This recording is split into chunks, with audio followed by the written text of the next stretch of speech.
تو چونکہ ذی الحجہ 18 ذی الحج یوم عثمان غنی ہوتا ہے، اور حضرت سیدنا عثمان غنی رضی اللہ تعالیٰ عنہ کی فضیلت،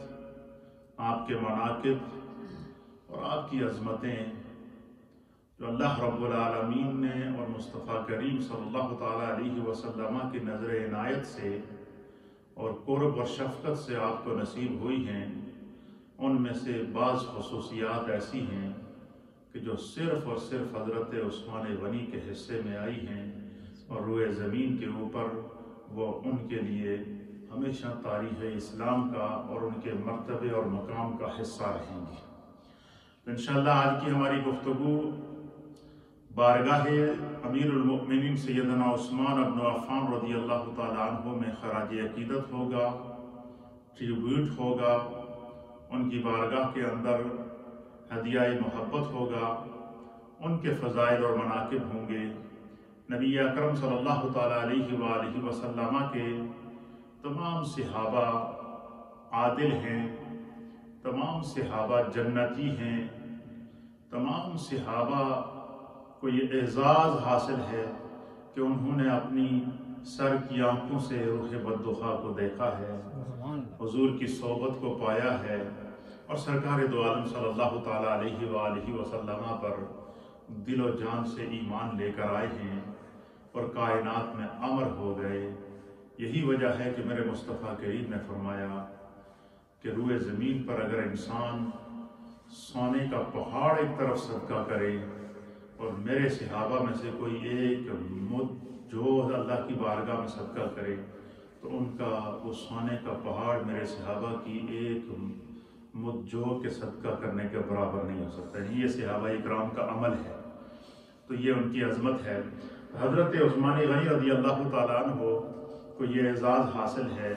کہ ان کو اللہ اور اس کے رسول کی جانب سے وہ شرف عطا کیے گئے، وہ کمال عطا کیے گئے۔ اسلام کے لیے انہوں نے جو خدمات پیش کی ہیں وہ کائنات کے لیے نہ صرف ضرب المثل ہیں بلکہ انسانیت کے لیے ایسے رہنما اصول چھوڑ گئے ہیں کہ انسان کو اللہ جتنی بھی عزت دیتا ہے، اسلام سے بڑھ کر کوئی عزت نہیں ہے، ایمان سے بڑھ کر کوئی عزت نہیں ہے، اور سب سے بڑی محبت مصطفیٰ سے بڑھ کر، قرب مصطفیٰ سے بڑھ کر اور نگاہ مصطفیٰ سے بڑھ کر کوئی عزت نہیں ہے۔ اور ان تمام عزتوں کے جامع جناب امیر المؤمنین حضرت خلیفۃ المسلمین حضرت سیدنا عثمان غنی رضی اللہ تعالیٰ عنہ، آپ کا نام النامی، اس پہلے میں آپ کا اجمالی تعارف پیش کر دیتا ہوں، پھر آپ کے فضائل اور مناقب بیان کروں گا اور وہ عظمتیں آپ کی بیان کروں گا جن کو میرے مصطفیٰ نے خود اپنی زبان اطہر سے بیان کیا ہے۔ آپ کا جو سوانی ہی تعارف ہے، آپ کا نام النامی اسم گرامی عثمان ہے، اور عفان آپ کے والد ماجد کا نام ہے، آپ کی کنیت ابو عبداللہ ہے، اور آپ کا جو لقب تھا وہ جامع القرآن اور ذو النورین تھا۔ ذو النورین آپ کو اس لیے کہتے تھے کہ حضرت سیدنا عثمان غنی رضی اللہ تعالیٰ عنہ کو جہاں اور اعزاز نصیب ہوئے، وہاں پر سب سے بڑا اعزاز یہ کہ حضور علیہ نبینا علیہ السلام کی 2 صاحبزادیاں، آپ کی 2 بیٹیاں یکے بعد دیگرے، حضرت رقیہ رضی اللہ تعالیٰ عنہ آپ کے پہلے نکاح میں آئیں،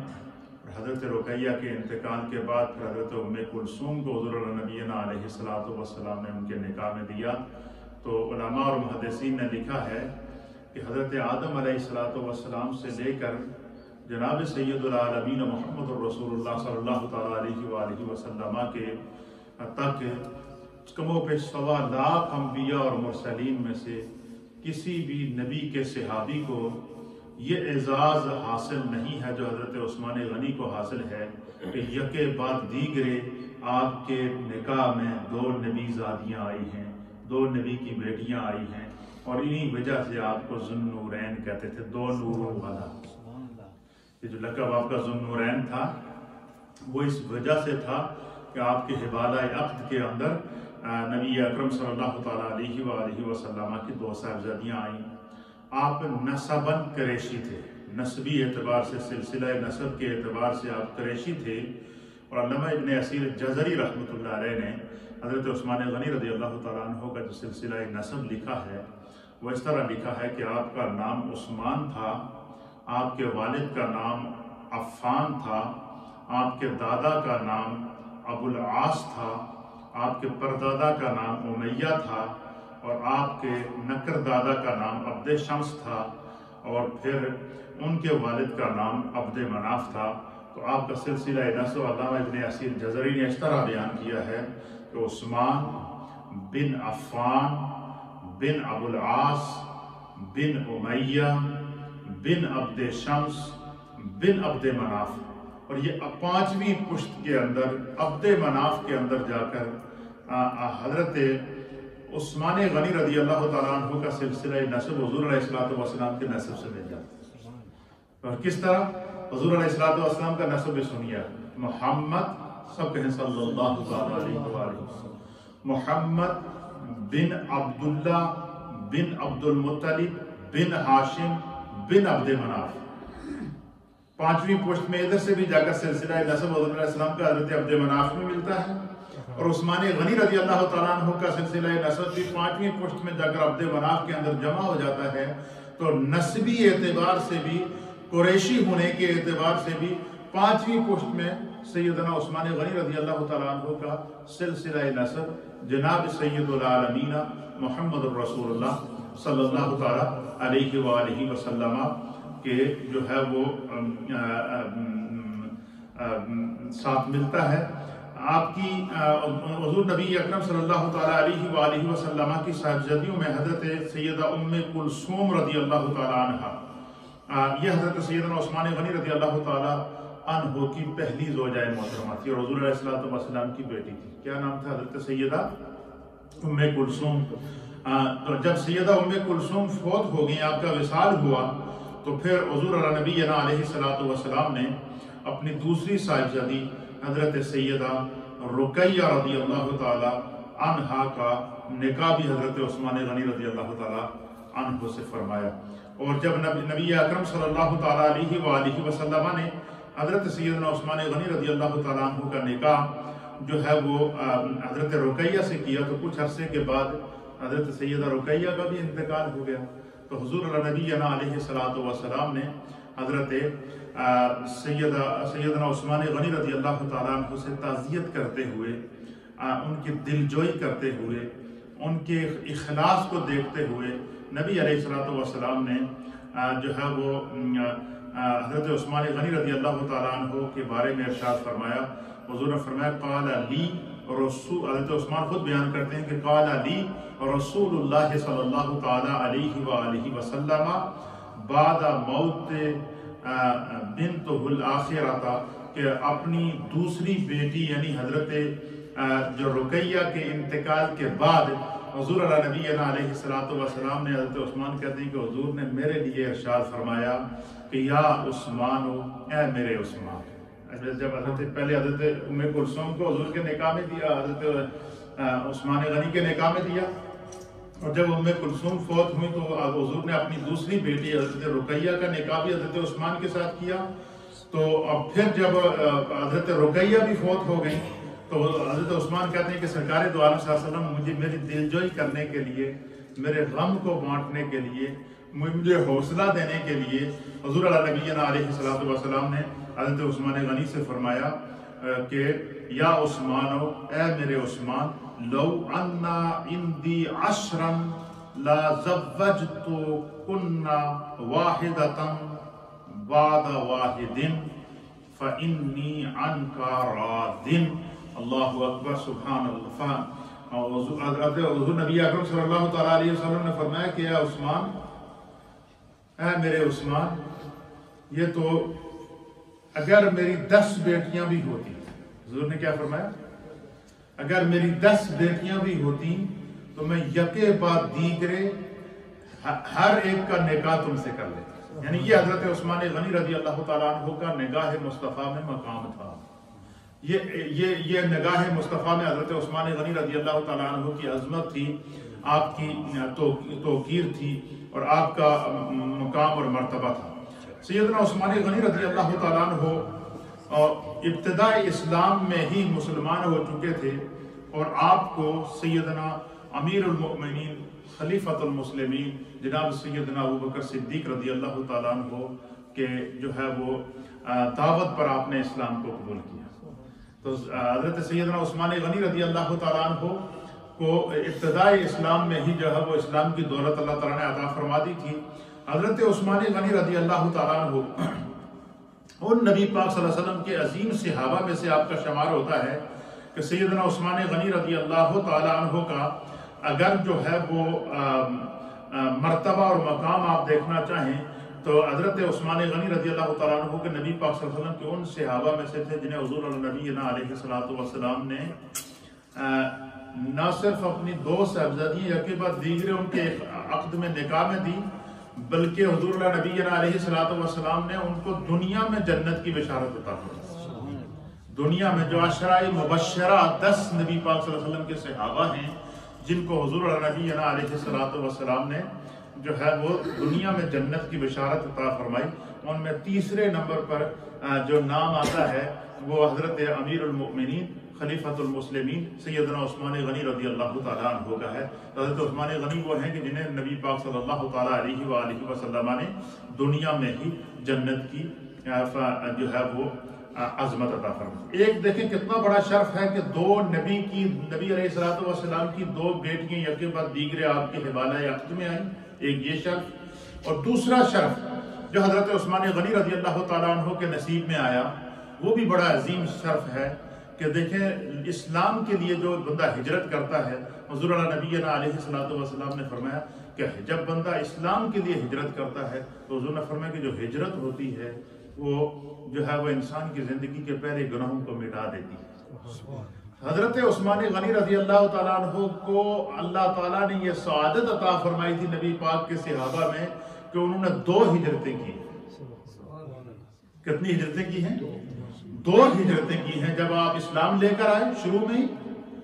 ابتدائی اسلام میں آپ ایمان لے کر آئے تو کفار نے، مشرکین مکہ نے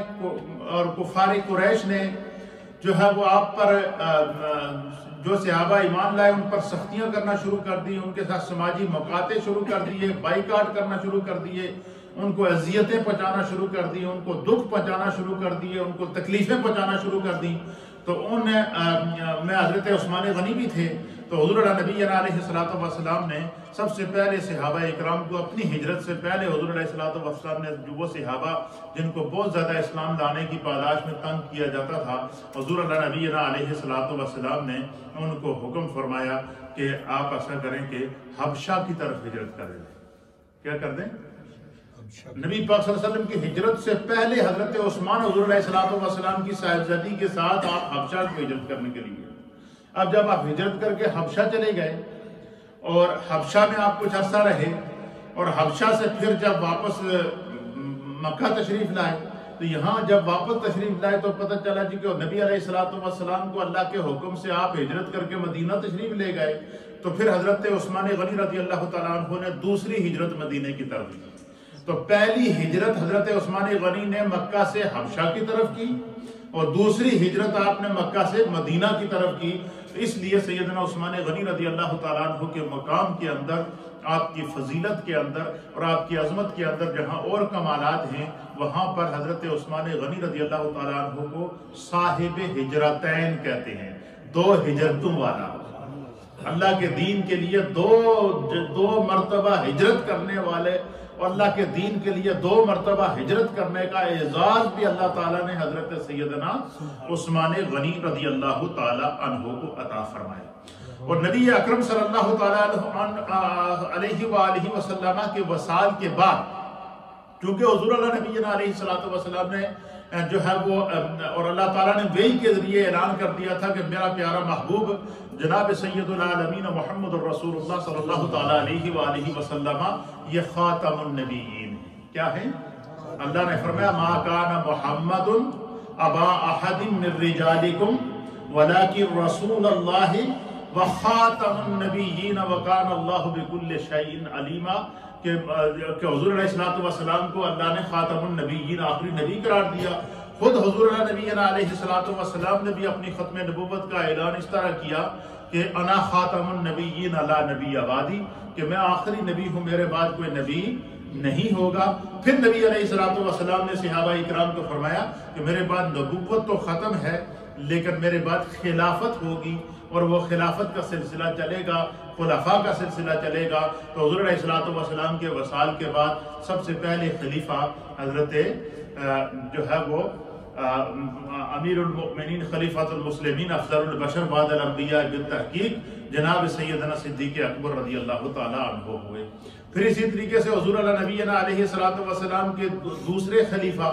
جناب امیر المؤمنین خلیفۃ المسلمین سیدنا عمر بن الخطاب رضی اللہ تعالیٰ عنہ قرار پائے۔ پھر اسی طریقے سے صحابہ اکرام کی مجلس شورا کی مشاورت کے بعد حضرت عمر فاروق کی شہادت کے بعد تیسرے خلیفہ حضرت سیدنا عثمان غنی رضی اللہ تعالیٰ عنہ کو منتخب کیا گیا، اور آپ کی شہادت کے بعد چوتھے خلیفہ مولا کائنات حیدر کرار تاجدار حل عطا جناب حضرت علی المرتضیٰ کرم اللہ وجہہ الکریم کو منتخب کیا گیا۔ تو حضور نبی علیہ الصلوۃ والسلام نے پہلے ہی اعلان کر دیا کہ میرے بعد نبوت نہیں ہے، خلافت ہے۔ تو خلافت جو صحابہ اکرام جو خلفائے راشدین ہیں، جو چار بڑے خلفاء ہیں جن کو نبی پاک صلی اللہ علیہ وسلم کی جو ہے وہ نیابت خلافت کی صورت میں منتقل ہوئی، ان میں سے حضرت صدیق اکبر کا دور خلافت تقریباً 2 سال ہے۔ کتنا ہے؟ 2 سال اور کچھ مہینے ہے۔ اسی طریقے سے سیدنا فاروق اعظم کا دور خلافت جو ہے یہ ہے تقریباً جو ہے وہ 10 برس۔ کتنا؟ 10 سال یہ حضرت فاروق اعظم کا دور خلافت ہے۔ اور نبی علیہ الصلوۃ والسلام کے خلفاء میں جو سب سے زیادہ دور خلافت اور نبی پاک صلی اللہ علیہ وسلم کے منصب اور ریاست مدینہ کے امور کو چلانے کی جو سب سے بڑی زیادہ سعادت ہے، سب سے زیادہ زندگی میں سعادت موقع ملا وہ حضرت عثمان غنی رضی اللہ تعالیٰ۔ حضرت عثمان غنی کا دور خلافت یہ تقریباً 12 سال کے اوپر محیط ہے۔ کتنا؟ 12 سال تک حضرت جو ہے وہ عثمان غنی رضی اللہ تعالیٰ عنہ جو ہے وہ منصب خلافت پر متمکن رہے، اور حضرت عثمان غنی کے دور خلافت میں اسلام یورپ تک، افریقہ تک اور ایشیا تک پھیل چکا تھا۔ نبی پاک صلی اللہ علیہ وسلم کے قدموں پہ 1.25 لاکھ صحابہ اکرام جو آپ کے وصال کے بعد جو ہے وہ حضور علیہ الصلوۃ والسلام کے مشن کو لے کر نکلے، تو آپ نے اپنے دور خلافت کے اندر، اسی طرح حضرت عثمان غنی نے اپنے دور خلافت کے اندر، صدیق اکبر نے اپنے دور خلافت کے اندر، حضرت مولا کائنات نے اپنے دور خلافت کے اندر صحابہ اکرام کو روئے زمین پر پھیلا دیا تھا اسلام کا پیغام لے کر۔ تو اس طرح حضرت عثمان غنی رضی اللہ تعالیٰ عنہ کے دور کے اندر جو ہے وہ آپ کا 12 سالہ دور خلافت ہے، اور اس 12 سالہ دور خلافت میں جو اسلام تھا وہ افریقہ تک پہنچا، اسلام ایشیا تک پہنچا، اسلام یورپ تک پہنچا، اسلام مشرق مغرب اور شمال اور جنوب تک پہنچ چکا تھا۔ یہ اللہ تعالیٰ نے آپ کے وجود کے اندر برکت رکھی تھی۔ حضرت عثمان غنی رضی اللہ تعالیٰ عنہ کی جب شہادت ہوئی تو شہادت کے وقت حضرت سیدنا عثمان غنی رضی اللہ تعالیٰ عنہ کی جو عمر مبارک تھی وہ 82 ایئر تھی۔ کتنی تھی؟ 82 سال کی عمر میں آپ نے کیا کیا ہے؟ میں آپ کی زندگی کا ایک مختصر سکیچ سوانی کی تعارف پیش کر دیتا ہوں تاکہ آپ کو پتہ چل سکے کہ جو ہمارے اکابرین ہیں جنہوں نے دین کی حفاظت کی ہے، اسلام کی حفاظت کی ہے، ریاست مدینہ کو قائم کر کے قیامت تک کے لیے اصول دین کی حفاظت بھی کی اور مرتب بھی کیا اور قوانین اسلام کو جو ہے وہ قیامت تک کے لیے امر کر دیا۔ یہ وہ لوگ ہیں کہ جو تاریخ میں ہمیشہ زندہ رہیں گے، اور یہی ہمارے سٹار ہیں۔ یہی کیا ہے؟ آج کل تو لوگوں کے سٹار ہیں نا، جو بڑے بڑے پوپ سٹار بن گئے، بڑے بڑے جو ہے وہ اداکاروں کو لوگوں نے اپنا سٹار بنایا ہوا ہے، بڑے بڑے کھلاڑیوں کو لوگوں نے اپنا سٹار بنایا ہوا ہے، لیکن کچھ نبی نے بھی اسلام کے سٹاروں کا اعلان کیا تھا۔ حضور نے فرمایا تھا اصحابی کالنجوم۔ کیا فرمایا تھا؟ اصحابی کالنجوم۔ حضور نے فرمایا میرے صحابہ ستارے ہیں۔ نبی کے صحابہ وہ ہیں جن کو نبی نے سٹار قرار دیا ہے اسلام کا۔ نبی کے صحابہ وہ ہیں جو اسلام کے سٹار ہیں، اور ان کو یہ اعزاز کس نے دیا ہے؟ میرے مصطفیٰ کریم صلی اللہ تعالیٰ علیہ وسلم نے دیا۔ حضور نے فرمایا اصحابی کالنجوم، میرے صحابہ ستاروں کی مانند ہیں، جس نے جس کی اقتداء کی ہے خدا اس کو ہدایت دے گا۔ کیوں؟ کہ صحابی نے رسول سے ہدایت پائی ہے، اور جو صحابی سے ہدایت پائے گا سمجھ لو اس نے رسول سے ہدایت پائی۔ سبحان اللہ۔ حضرت عثمان غنی رضی اللہ تعالیٰ عنہ کا دور خلافت کتنا ہے؟ 12 سال پر محیط ہے۔ حضرت عثمان غنی رضی اللہ تعالیٰ عنہ کو یکے بعد دیگر نبی پاک کی 2 صاحبزادیاں آپ کے نکاح میں آئیں، یہ آپ کا اعزاز، اس میں آپ منفرد ہیں۔ اور نبی پاک کے خلفائے راشدین میں سب سے زیادہ 12 سال تک امور خلافت چلانے کا اعزاز بھی حضرت عثمان غنی کے حصے میں آیا کہ سب سے زیادہ خلفائے راشدین میں اگر کسی نے امور مملکت چلائے ہیں، ریاست مدینہ چلائی ہے اور ریاست مدینہ کا انصاف قائم کیا ہے، تو وہ حضرت سیدنا عثمان غنی رضی اللہ تعالیٰ عنہ کے حصے کے اندر کے خلافت کا عرصہ سب سے زیادہ حضرت عثمان غنی کے حصے میں آیا۔ یکے بعد دیگر نبی پاک صلی اللہ علیہ وسلم کی 2 بیٹیاں آپ کے حوالہ عقد کے اندر آئی ہیں۔ اسی طریقے سے حضرت عثمان غنی رضی اللہ تعالیٰ عنہ کو صاحب الہجرتین، 2 ہجرتوں کا اعزاز بھی اللہ نے عطا فرمایا، اور حضرت عثمان غنی رضی اللہ تعالیٰ عنہ کو اللہ نے ایک اور اعزاز عطا فرمایا، اور وہ اعزاز کیا تھا کہ حضرت عثمان غنی رضی اللہ تعالیٰ عنہ کے القاب میں سے آپ کا ایک لقب تھا جامع القرآن۔ کیا اعزاز تھا؟ جامع القرآن، قرآن کو جمع کرنے والا۔ قرآن کو کیسے جمع کیا انہوں نے؟ اب یہ اعزاز دیکھیے گا تو آپ کا ایمان تازہ ہو جائے گا۔ آج جو ہم 1400 سال گزرنے کے بعد آج جو ہمارے پاس قرآن کتابی شکل کے اندر موجود ہے اور جس کو ہم دیکھ کر پڑھتے ہیں، تلاوت کرتے ہیں، یہ بھی صدقہ ہے، یہ بھی اعزاز ہے۔ اللہ تعالیٰ نے یہ اعزاز حضرت عثمان غنی رضی اللہ تعالیٰ عنہ کو دیا۔ آپ کے دور خلافت کے اندر جب اسلام یورپ تک پھیل گیا، افریقہ تک پھیل گیا، ایشیا تک پھیل گیا، مشرق اور مغرب تک پھیل گیا، تو اب ظاہر اسلام جہاں جہاں جائے وہاں قرآنی نسخے پہنچنا ضروری تھے۔ تو حضرت عثمان غنی رضی اللہ تعالیٰ عنہ نے صحابہ اکرام کی مشاورت جمع کی، اور حضرت فاروق اعظم کے دور کے اندر یہ مشاورت کی گئی۔ تو حضرت فاروق اعظم نے حضرت سیدنا صدیق اکبر رضی اللہ تعالیٰ عنہ کے دور میں مشاورت ہوئی، پھر فاروق اعظم رضی اللہ تعالیٰ عنہ نے اس کو عملی جامہ پہنایا، اور یہ اعزاز اور یہ اس خدمت پر ڈیوٹی کس کی لگائی گئی؟ حضرت عثمان غنی رضی اللہ تعالیٰ عنہ کی، کہ حضور علیہ الصلوۃ والسلام پر جب وحی نازل ہوتی تھی تو قرآن جب نازل جبریل لے کر آتے تھے، جبریل اسی وقت حضور نبی علیہ الصلوۃ والسلام کے ساتھ قرآن کو دہراتے تھے، تو جو جیسے ہی قرآن نازل ہوتا حضور کے سینے میں نقش ہو جاتا تھا، سینہ مصطفیٰ میں قرآن محفوظ ہو جاتا تھا، حتیٰ کہ یہاں تک آتا ہے کہ ایک مرتبہ حضور علیہ السلام جبریل علیہ السلام بڑی طویل لمبی صورت لے کر نازل ہوئے، تو جیسے جیسے جبریل پڑھتے تو حضور ان کے ساتھ زیادہ تیز پڑھتے کہ تاکہ کوئی قرآن کا لفظ رہ نہ جائے۔ تو اللہ تعالیٰ نے قرآن وحی میں نازل کر کے فرمایا کہ اے میرے محبوب، آپ کو جلدی کرنے کی ضرورت نہیں ہے، آپ صرف ایک دفعہ لفظ قرآن اللہ کے اس کلام کو اپنی زبان سے ادا کر دیں گے، خدا اس کو آپ کے سینے میں محفوظ کر دے گا۔ لو انزلنا هذا القرآن على جبل لرأيته خاشعا متصدعا من خشیت اللہ۔ اللہ تعالیٰ قرآن کی ہیبت کو بیان کرتے ہوئے فرما رہا ہے کہ اگر ہم اس قرآن کو پہاڑ پر نازل کرتے تو اس قرآن اور وحی الہی کے اندر طاقت اور ہیبت اور جلالت کا یہ عالم ہے کہ یہ پہاڑ بھی اللہ کے خوف سے ریزہ ریزہ ہو جاتے۔ پھر دوسرے مقام پر اللہ نے فرمایا کہ ہم نے اپنی اس امانت کو درختوں پر، پہاڑوں پر، سمندروں پر نازل کرنا چاہا، سب نے عاجزی کا اظہار کر کے کہہ دیا کہ بار الہ ہم تیرے کلام کا بوجھ نہیں اٹھا سکتے، اور اللہ ہم تیرے کلام، یعنی پہاڑ بھی کلام الہی کا بوجھ اٹھانے سے عاجز آ گئے، درخت بھی کلام الہی کا بوجھ اٹھانے سے عاجز آ گئے، شجر و حجر بھی جو ہے وہ کلام الہی کا بوجھ اٹھانے سے عاجز آ گئے، سمندر بھی، دنیا کے سمندر بھی کلام الہی کا بوجھ اٹھانے سے عاجز آ گئے۔ اور پھر یہ بوجھ کس نے اٹھایا؟ پھر یہ اللہ تعالیٰ نے اس قرآن کریم، اس کلام الہی کے لیے کس کا انتخاب کیا؟ وہ انتخاب سینہ مصطفیٰ کریم صلی اللہ علیہ وسلم۔ تو حضور علیہ السلام جب قرآن پڑھتے تو اللہ نے فرمایا کہ محبوب آپ آہستہ آہستہ آرام آرام سے کلمات کو دہرا دیا کریں، بس یہ قرآن کے الفاظ، اس کلام الہی کے الفاظ جیسے ہی آپ کی زبان سے نکلیں گے، رب آپ کے سینے میں ان کو نقش کر دے،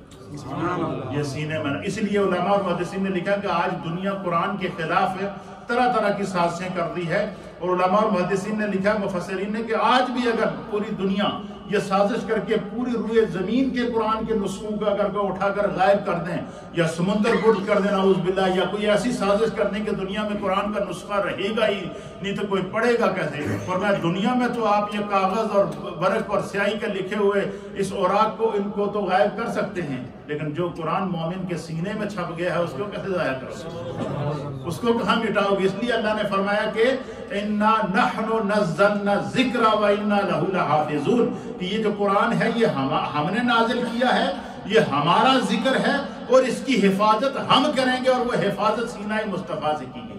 تو روئے زمین کے اوپر قیامت تک جتنے حفاظ قرآن آتے رہیں گے، جو قرآن کے حافظ آتے رہیں گے، یہ سینہ مصطفیٰ کے اندر اللہ کی طرف سے قرآن کے نور کی خیرات ہے جو ان کو ملتی رہے گی۔ اسی لیے حضور اللہ نبی علیہ السلام نے فرمایا کہ جو شخص قرآن کا حافظ ہو اور جو قرآن کو پڑھتا ہو یا قرآن کی تلاوت کرتا ہو، فرمایا جو جتنا دنیا میں قرآن کی تلاوت کرے گا قیامت کے دن اسے کہا جائے گا جس طرح تو دنیا میں قرآن پڑھتا تھا اس طرح آخرت میں قرآن کو پڑھتا جا، ہر آیت کے اوپر اللہ تجھے جنت میں مرتبہ عطا فرمائے، ہر آیت میں جنت میں خدا تمہیں مقام عطا فرمائے گا، اور ہر آیت جہاں فرمایا تیری آخری آیت ہوگی وہ جنت میں تیرا ٹھکانہ ہوگا۔ اللہ اکبر، یہ قرآن کریم پڑھنے کی تو یہ تو قرآن کی فضیلت ہے۔ حضرت عثمان غنی رضی اللہ تعالیٰ عنہ کو یہ اعزاز کیا ملا کہ قرآن نازل ہو گیا، محفوظ ہو گیا مصطفیٰ کریم کے سینے میں۔ اب نبی پاک صلی اللہ علیہ وسلم کے ساتھ ہر وقت کم و بیش ایک روایت کے مطابق 40 کاتبان وحی رہتے تھے۔ کتنے رہتے تھے؟ 40 کاتبان وحی۔ ایک روایت کے مطابق وہ بعد میں وہ تعداد بڑھ کر 70 اور 75 تک پہنچ گئی،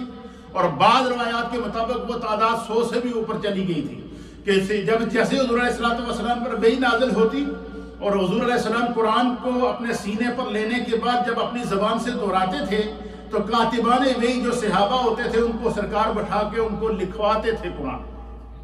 جو قرآن نازل ہوتا ان کو حضور کیا کرتے تھے؟ لکھواتے تھے، تو وہ قرآن کو لکھتے تھے۔ اچھا آج کے دور کے اندر تو ٹائپر موجود ہے، ٹائپنگ ہوتی ہے، کمپیوٹر سسٹم موجود ہے، پیپر موجود ہے، کاغذ موجود ہے، سیاہی موجود ہے، سب کچھ موجود ہے۔ اس دور میں تو اس طرح کی سہولتیں نہیں ہوتی تھیں، لیکن آپ دیکھیں ہمارے اکابرین نے ہمارے دین کی کس طرح حفاظت کی ہے۔ انہوں نے درخت کے پتوں کے اوپر، درخت کی چھال کے اوپر، اسی طریقے سے مٹی کی جو ٹھیکریاں بنی ہوتی ہیں جس کو ہم ہانڈی کہتے ہیں، مٹی کی ہانڈی، اس طرح کی مٹی کی ہانڈیاں بنا کے ان کے اوپر، اس طرح لکڑی کی تختیاں بنا کے ان کے اوپر جو آیات ہوتی تھی وہ ان کو لکھ کر جمع کر دیتے تھے، وہ جمع کر دیتے تھے۔ پھر جب سارا قرآن نازل ہو گیا، حجۃ الوداع کے موقع کے اوپر اللہ تعالیٰ نے جب آخری آیت نازل کی اور فرمایا کہ الیوم اکملت لکم دینکم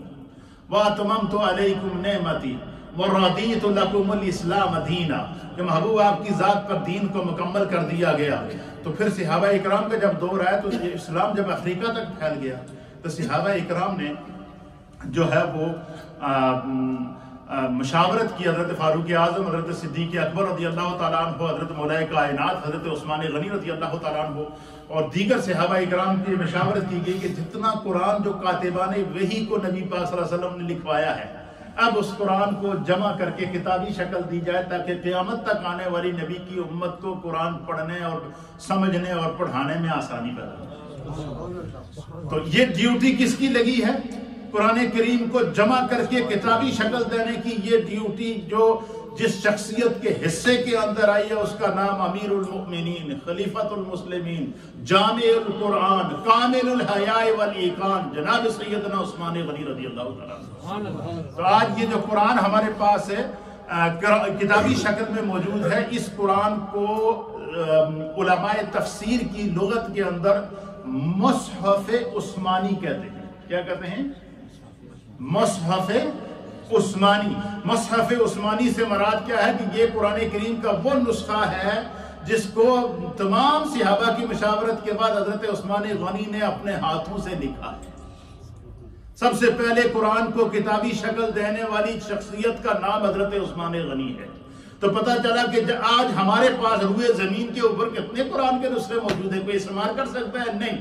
روئے زمین پر کتنے مسلمان موجود ہیں؟ ہر مسلمان قرآن کی تلاوت کرتا ہے۔ تو جہاں پر ہر مسلمان قرآن کی تلاوت کرے گا جب بھی وہ قرآن کھولے گا، جب بھی وہ قرآن پڑھے گا تو حضور نبی علیہ السلام کی حدیث کے مطابق کہ جس نے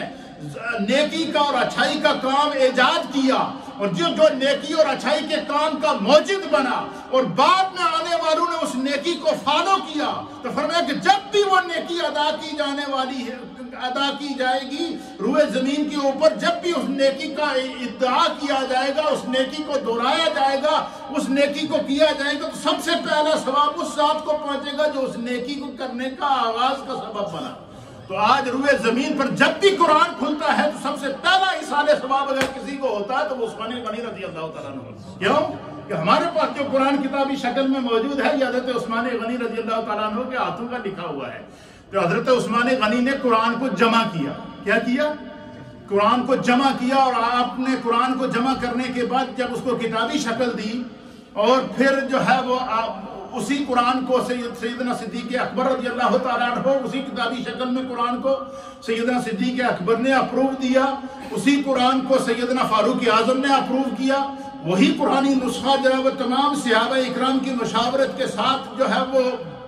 حضرت فاروق اعظم اور مولا کائنات اور عثمان غنی رضی اللہ تعالیٰ عنہ کے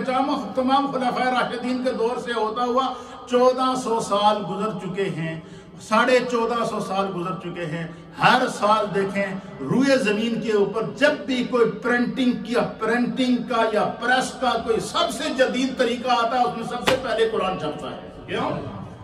کہ اللہ نے فرمایا کہ اس قرآن کی حفاظت کا ذمہ میں نے خود لیا ہے۔ تو یہ جو ہمارے پاس قرآن موجود ہے کتابی شکل کے اندر اور جس کو ہم دیکھ کر آج پڑھ رہے ہیں، آج ہم میں سے جس کو قیامت تک جس مسلمان کو قرآن دیکھ کر پڑھنے کی سعادت حاصل ہوگی، یہ صدقہ حضرت عثمان غنی کا ہے، ان کی سوچ کا ہے، تربیت مصطفیٰ کا ہے، نگاہ مصطفیٰ کا ہے کہ انہوں نے سوچا کہ ہم تو دنیا سے چلے جائیں گے، جو قرآن ہمارے سینے میں ہے وہ تو ہمارے ساتھ قبر میں چلا جائے گا، لہٰذا قرآن کو کتابی شکل دے دی جائے اور قیامت تک کے لیے اس کو محفوظ کر دیا گیا۔ اسی لیے اللہ تعالیٰ نے قرآن کریم فرقان مجید کے اندر سورہ قلم کے اندر فرمایا نون والقلم وما یسطرون۔ اللہ نے فرمایا کہ قلم کی قسم،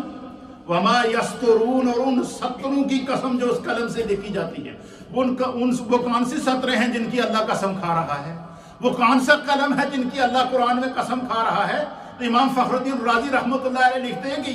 یہ وہ قلم ہے کہ جس قلم کے ساتھ نبی کے صحابہ وحی نازل ہوتے ہوئے قرآن کو لکھا کرتے تھے۔ یہ وہ سطریں ہیں کہ جن سطروں کو نبی پاک کے صحابہ نے قرآن کو لکھتے ہوئے جو ہے وہ کتابی شکل میں جو ہے وہ اس کو لکھا ہے۔ تو حضرت فاروق عثمان غنی رضی اللہ تعالیٰ عنہ کا جو ہے وہ 5واں اعزاز کیا تھا کہ آپ کو جو ہے وہ